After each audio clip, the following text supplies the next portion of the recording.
others around me, I feel less alone. In a way. I love to get up and move about in it. Then back here to me, crap. Well, the 39-year-old was full of the vision of his opus magnum.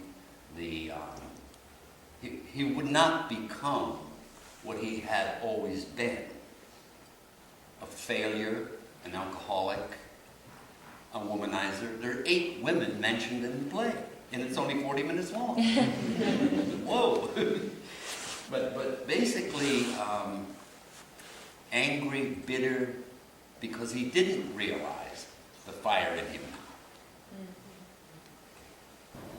Lie down across her.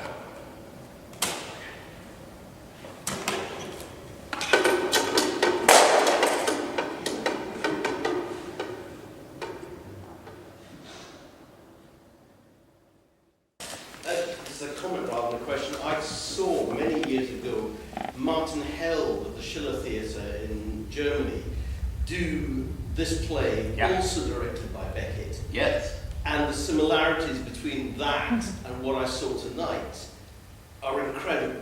Really? Just the way it was done. Obviously, a different texture because of the different actors, and obviously he was doing it in German. But relating to what that gentleman at the back said, it really felt like exactly the same show. That's a testament, isn't it?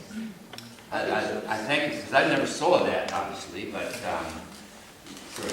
No, because actually, I was just thinking just now, that Rick's performance must be the seminal performance, because it's the only performance I can think of where the actual tape was recorded when he was at the age of crap, when he was recording all this.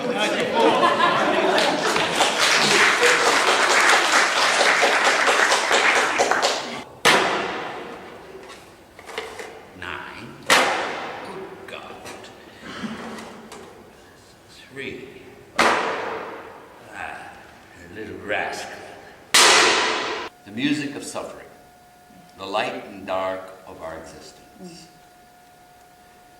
And humanities means what? Inter vivos, human letters, so, or in life.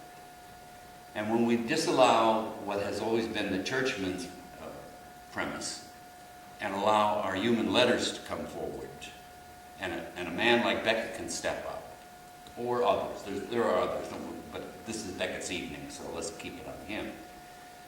And in the incarcerated population category, failure is endemic.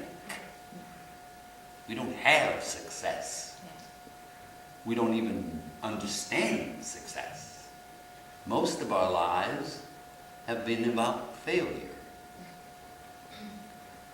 So one could find in Beckett's epiphanies this transportation of his ideas to our condition resonate well in incarcerated populations. It shows you how fickle the gods of the theater are. And the gods of correction are even worse. They can't make up their mind either. But the thing is, when I left the prison, there was a new governor in California coming in. His name is Ronald Reagan. Ronald Reagan cut not only the arts in the communities, but he made it known that he didn't want any more Rick Clucheys. And the warden of the day, you know, being a civil servant, shut the program down, and as fellows came out, and a lot had preceded me out to the parole situation, I stood almost 12 years at the prison and 10 years on parole. I made a lot of my parole here in Scotland, a year and a half of it in Edinburgh. And when they came out, as I say, I had written a play, and I became the prison playwright, so there was an audience waiting for us. And we re-scripted The Cage, from Licage to The Cage, and cast it with all former inmates of the workshop. So the criteria was you had to be an ex-convict to appear in the play. And of course that put us in some trouble because we were always waiting for another actor to come out who was better.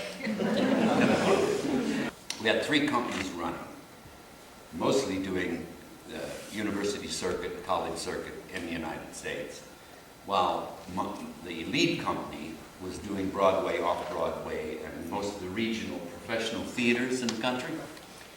So we were doing venues like in Atlanta, Georgia, with 3 black guys in the cast. And this was 1967. And we're playing the Alliance Theater Company. And we had to go from the theater company to the hotel quickly. And when we couldn't go on the street as a group. And when we were in the hotel, we'd have to stay in the bar because you couldn't go outside somewhere and have a drink. And then they began to come in the bar afterwards and sit at the back and make comments, racist comments about the black guys. We've been working in Berlin Prison Theatre Memo for nearly 5 years now, and it's really been a great success. And I think the whole idea of Rick being here and coming over is, apart from showing a fantastic production, is to explain to you how that the theatre can really, really help people who are incarcerated and really need something to help them to get their confidence back, for all the other things that we take for granted. People at our top just don't have these chances. And I'm sure that most people sitting here will understand that, you know, to do theatre in prison, it's not kind of a mamby-pamby thing that's just give them a wee bit of fun. They've really got to work hard at this and come out of their comfort zone and really, really take a whole new step in their life to realise that there is another option that they can take.